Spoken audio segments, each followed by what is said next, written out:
Nababasa ko yung mga sinasabi ng jowa ko sa ate niya gaya ng, ang sexy ng ate ko. Or, sheesh, ang ganda mo talaga. Or, ganda talaga ng katawan mo sa chat nila. Shucks, nandidiri ako sa kanila.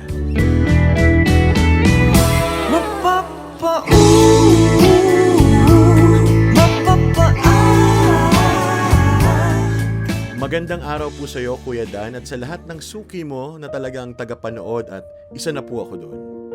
Ako po si Michelle ng Marikina, 20 years old at kakagraduate lang po sa college. Kwento ko lamang po ang tungkol sa nakakapangdudang kinikilos ng boyfriend ko na si Jed at ng ate niya. Mahal ko naman po si Jed, pero ang hirap lang na parang nagiging karibal ko na yung ate niya sa relasyon namin ni Jed. I have a very healthy and strong relationship naman sa mga sisters ko. All girls po kami. Pati sa lahat ng cousins ko na lalaki. May friends din naman ako na magkakapatid. Pero hindi ko talaga magets kung bakit parang sumusobra naman yata ang kaswitan nitong boyfriend ko at ng ate niya. Nababasa ko yung mga sinasabi ng jowa ko sa ate niya gaya ng, ang sexy ng ate ko. Or, sheesh, ang ganda mo talaga. Or, ganda talaga ng katawan mo sa chat nila. Minamay-day din nung ate niya ang half-naked pics ng jowa ko or videos na nagwo-workout siya. Hindi ko alam kung pang-uplift ba yun? Hindi ko alam kung pang-uplift ba yun? Or very proud lang talaga sila sa isa't isa? Or iba na? Nabasa ko pa na gusto ng ate ko pag nakapagtapos na si Jed sa pag-aaral ay si Jed na raw ang bubuhay sa kanya at dun sa lalaki niya. Like, what? Buhay pa naman yung ka-live-in partner ng ate niya. Dagdag na rin siguro sa diri ko ay yung nahuhuli ko yung ate niya na nag-cheat lagi sa live-in partner niya, kaya ako ganito. Meron pang one time, binigyan ako ng flowers ng jowa ko. In fairness din naman kasi sa jowa ko, malambing din naman talaga siya sa akin. Nagsabi ba naman yung ate niya na, nasan yung flower para sa isa mo pang babae? Nagulat ako sa tanong niyang yun. Kaya tinanong ko ang boyfriend ko kung anong ibig sabihin nun. Yun pala, gusto niyang bigyan siya ng flower ng jowa ko. Grabe. Hindi na siya nahiya na nandun yung ka-live-in partner niya. Ba't di siya dun manghingi? Nawawala ka sa sarili. Akala mo ba panaginip?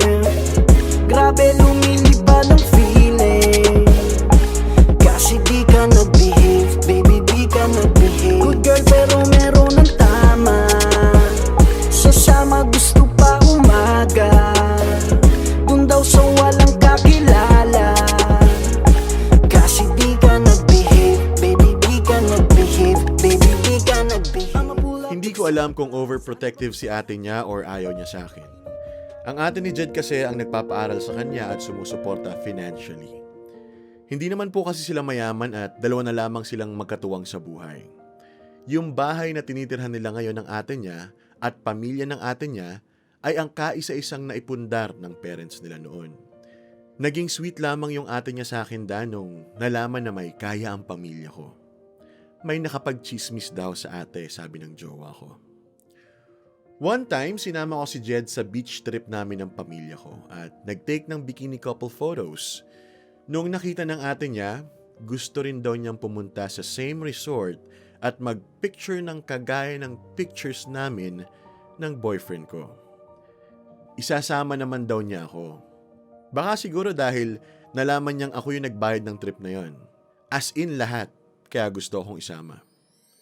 Alam mo Kuya Dan, lagi rin naman akong tinatawag na maganda at sexy ng jowa ko. Pero diring-diri ako sa kanila. Sa sobrang diri ko, nagkaroon na ako ng thoughts na makipag-break na kay Jed. Sa totoo lang. First time ko kasing maka-encounter ng ganito eh. Gym boy din naman si ex ko pero hindi ganyan sa mga ate niya. Please enlighten me, Kuya Dan.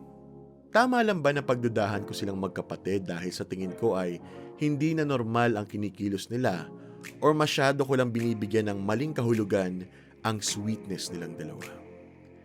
Hanggang dito na lamang po at more power sa programa mo. Ang kwentong ito ay kwento ni Michelle. Nakakapagod, umasa sa wala. Nakakaubos ang hula, kung saan ako lulugar. Nasaan ang pangakong pinangakong magpakailanman o nasaan? Umaasa pa, maayos pa, pero kung ayaw mo na, kung sawa ka na sa ating dalawa, kung wala lang na, okay lang, ayos lang, sige lang, magsabi ka lang. At yan naman ang kwento na pinadala sa atin ni Michelle, no? Michelle, maraming salamat sa pag-share mo ng iyong kwento na medyo sketchy, no? Alam mo, Michelle, hindi ko napahabain na. Ang sasabihin ko lang sa'yo, ang gusto ko lang sabihin sa'yo, trust your instinct. Kasi alam mo, masyado ng maraming signs, masyado ng maraming dahilan para pagtiwalaan mo yung pagdududa mo dito sa jowa mong si Jed. Alam mo, hindi normal yun, no? Oo, merong mga magkakapatid na sobrang close, 'di ba? Na talagang makikita mo yung pagiging tight nila as a family, no? Na talagang pagkailangan yung isa, nandyan yung isa. Pero not to the point na sinasabi na nung boy sa kapatid niyang girl, yung mga ganun. Kasi hindi siya normal, no? Sabihin mong maganda ang katawan ng ate mo. You can appreciate your brother or your sister, pero hindi mo sasabihin verbally yung mga ganun, no? At saka yung appreciation, may certain level lang yan. And most of the time, yung mga magkakapatid, di ba, parang ang lalakas pa nga yun mag-asaran, di ba? Yung parang doon nila pinapakita yung pagmamahal nila sa isa't isa, yung nag-aasaran sila, di ba? Nagpipikunan sila. Pero hindi na normal kapag minamay day ng ate niya yung kapatid niyang lalaki na nagwo-workout. Bakit? Para saan, 'di ba? Hindi ko magets yung point. Bakit kailangan mo siyang i-post? Unless physical instructor yung kapatid niya na kailangang i-promote yung pagba-bodybuilding. 'Di ba? At saka yung mga parinig ng ate niya doon sa kapatid sa'yo na isa pang babae. Michelle, sabi nga nung iba, run. Kasi parang wala ka namang sinabi na red flag yung jowa mo sa'yo. Pero kasi red flag yung jowa mo sa ate niya. And hindi natin alam, Michelle, kung ngayon nakakaramdam ka na ng ganyang pagdududa, kaya mo bang patagalin pa yan, no? Habang nasa loob kayo ng relasyon nitong si Jed, na every time makikita mo siya at ang ate niya or nakikita mo yung mga chats nila ng ate niya, kaya mo bang maging kampante pa sa jowa mo? Siguro ngayon, ganyan pa lang, no? Ganda mo, ganda ng katawan mo, pero hindi mo alam sa mga susunod pang panahon, baka hindi lang ganyan yung mabasa mo. And sabi ko nga, napaka-importante ng peace of mind sa isang relationship. Ang iyong partner, ang iyong jowa, boyfriend, girlfriend, dapat siya yung pahinga mo, no? Yung kapag kasama mo siya, wala kang iniisip. Kasi sa labas ng relasyon ninyo, marami ng problema. Pero kung nandun sa relasyon mo, pagpasok mo doon sa relasyon, meron ka pang mga iniisip, meron ka pang mga problemang iniintindi, I think hindi siya healthy, no? Unless kaya mong sabihin yung jowa mo, confront mo siya na, alam mo, hindi ako komportable na ganito kayo mag-usap ng ate mo at hindi ako komportable na ganyan kakausapin ng ate mo.